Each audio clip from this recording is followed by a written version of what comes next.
ఈ రోజు ఇక్కడ ఉన్నటువంటి ఈ భూమిని తక్షణమే సమాధులు నిర్మించుకోవడానికి కావాల్సిన భూమిని, ఈ భూమి సమాధుల కోసమే ఉన్నటువంటి భూమి ఇది. మీ పట్టా భూమి అయితే, మీరు చెప్తున్నట్టు మీ పట్టా భూమి అయితే మీ తాత ఈ ఊరికి ఇచ్చాడు, మీ తండ్రి ఈ ఊరికి ఇచ్చాడు. కాబట్టి మీకు ఎక్కడిది హక్కు?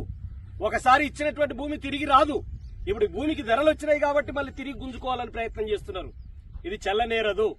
ఇది దేనికోసం ఇచ్చినటువంటి భూమి? ఒకసారి దానం చేసిన తర్వాత మళ్ళీ తిరిగి దానాన్ని లాక్కునేటువంటి మానవీయత ఉంటుంది. ఇక్కడ సమాధి కడితేనో కూల్చేస్తున్నాం. అదే ఇక్కడ మేము గుడి కట్టి ఉంటే కూల్చేసేవాడివా?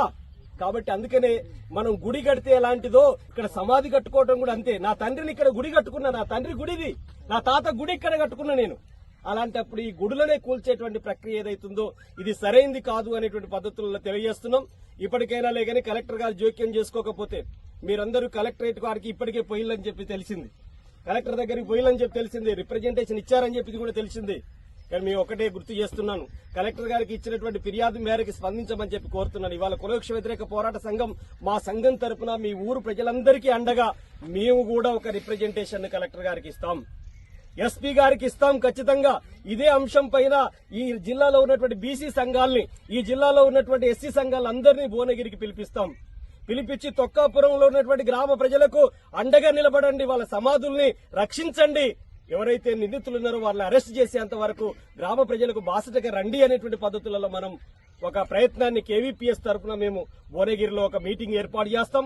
మీరందరూ దానికి హాజరు కావాలని చెప్పేసి కోరుతా ఉన్నాను. అన్ని సంఘాలు, బీసీ సంఘాలు, ఎస్సీ సంఘాలు, ఎస్టీ సంఘాలు, రాజకీయాలు లేవు ఇక్కడ, అందరినీ పిలుస్తాం.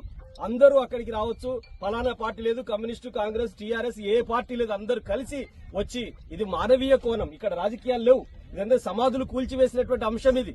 కాబట్టి తక్షణమే ఆ ప్రోగ్రామ్ ను కూడా మేము చేస్తాం. ప్రభుత్వం పైన ఒకవైపు ఒత్తిడి, మరొక వైపున ఉద్యమం, మరొక వైపున జరగాల్సిన అవసరం ఉంది. మీకు చిన్న ఎగ్జాంపుల్ చెప్పి నేను ముగిస్తాను.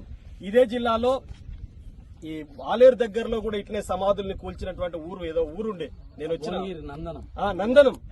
అప్పుడు కూడా నేను వచ్చాను, సమాధుల్ని కూల్చినప్పుడు కూడా నేను ఈ జిల్లాలోనే వచ్చాను. ఆ రోజు జరిగింది, సమాధులు కూల్చివేసినటువంటి వాళ్ళని అరెస్ట్ చేశారు. మన ఫైట్ ఫలితంగా అరెస్ట్ చేశారు. ఈ ఊర్లో ఇంకా అరెస్ట్ చేయలేదని చెప్పేసి మీరే చెబుతున్నారు. కాబట్టి మన ఊరు ప్రజలందరూ ఐక్యంగా ఉండాలి. మీరు ఏ జెండాలు అయితే పట్టుకుంటారో ఆ జెండాలు పక్కన పెట్టి ఇది ఎజెండాగా మార్చుకోవాలి. మీరందరూ అట్లా మార్చుకొని ఒక పోరాటంలోకి కనుక దిగితే మనం గెలుస్తాం, నిలుస్తాం. ఇక్కడ తిరిగి సమాధుల్ని నిర్మించుకోవచ్చు. అది ఎట్ట సాధ్యమైందంటే మీరు రాజకీయాలకు అతీతంగా ఈ పోరాటంలో అగ్రభాగాన నిలబడగలిగేటువంటి చైతన్యం మీలో ఉండాలి. ఉండగలిగితే ఖచ్చితంగా మనం ఈ భూమిని రక్షించుకోవచ్చు, ఇక్కడ సమాధులు నిర్మించుకోవచ్చు. వాళ్ళకి అత్యాశ ఉండొచ్చు, ఆశ ఉండొచ్చు, కానీ మనకు మాత్రం ఇక్కడ ఉండేటువంటిది అత్యాశ, ఆశ కాదు. ఇక్కడ మన స్మారక గుర్తులు మనకు కావాలనేటువంటి పద్ధతులలో ఉంటున్నాం. ఈ భూమి మనం దున్నుకోవడానికి ఆక్రమించుకుంటేనో మన తప్పు అవుతుంది. ఈ భూమిని ఆక్రమించుకొని పంటేసుకుందామంటే మన తప్పైంది. కానీ మన తాత తండ్రుల కాలం నుంచినటువంటి భూమిని, తాత తండ్రుల కాలం నుంచినటువంటి సమాధుల్ని కావాలని చెప్పేసి అడిగితే తప్పు కాదు, నేరం కాదు, ఇది చట్టబద్దమే అనేటువంటిది మీరు గుర్తుపెట్టుకోవాలని ఈ పోరాటానికి కులవృక్ష వ్యతిరేక పోరాట సంఘం కేవీపీఎస్ తెలంగాణ రాష్ట్ర కమిటీ ఈ తొక్కాపురం గ్రామ ప్రజలకు అండగా బాసటగా నిలబడుతుంది. మీరందరూ కూడా నిలబడాలని, మీకు వెన్నుదన్నుగా మేము నిలబడతామని చెప్పేసి మీ అందరికీ చేతులెత్తి నమస్కరిస్తూ నేను సెలవు తీసుకుంటున్నాను.